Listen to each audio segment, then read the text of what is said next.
Good day, everyone. We are the Group 1, and today we will be presenting a casual loop diagram for Tabo Restaurant based on customer feedback. One of the major issues identified aside from ambience is the inconsistency in food taste and quality. This problem has a big impact on customer satisfaction and loyalty. Next is the diagram. First, the reinforcing loop.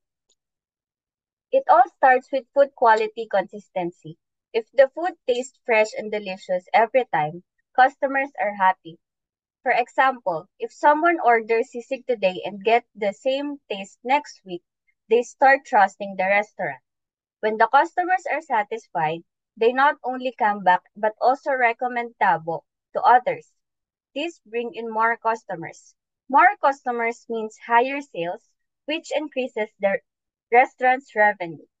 With more revenue, Tabo can reinvest in better ingredients, new kitchen tools, and staff training. These investments improve the food quality and making it consistent and reliable. Next is balancing loop 1 or B1 kitchen stress. Now let's look at the first balancing loop, which is about kitchen stress. When more customers come in, the kitchen becomes busier. Imagine a Saturday night when the restaurant is full.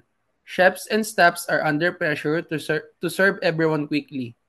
Because of this stress, mistakes can happen like undercooked meals or long waiting times. These mistakes affect food consistency and lead to lower customer satisfaction. If customers are disappointed, some may not return. This naturally balances out the growth because too much stress in the system limits how well the restaurant can perform unless improvements are made, like carrying more staff or improving processes. Next, balancing loop, B2 cost-cutting loop. Another balancing loop comes from operating cost. When costs rise, management may resort to cutting corners on ingredients. This lowers food quality and reduces satisfaction, which eventually hurt revenue. So, cost-saving decision must be balanced carefully.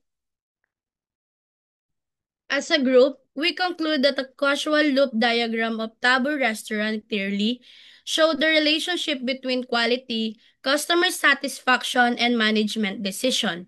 The reinforcing loop highlight that when the restaurant invests in staff, training, and in good ingredients, food quality improve. This attract more customer, increases revenue, and allow Tabo to keep improving a cycle of positive growth.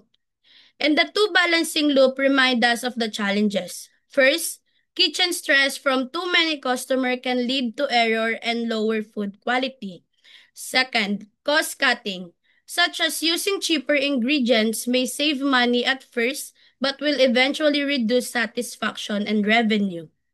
We believe that for Tabo restaurant to succeed long term, they must strengthen the staff training, carefully management kitchen workload, and maintain ingredient quality even under cost pressure. By doing so, they can break the negative cycle, keep customer happy, and ensure sustainable growth.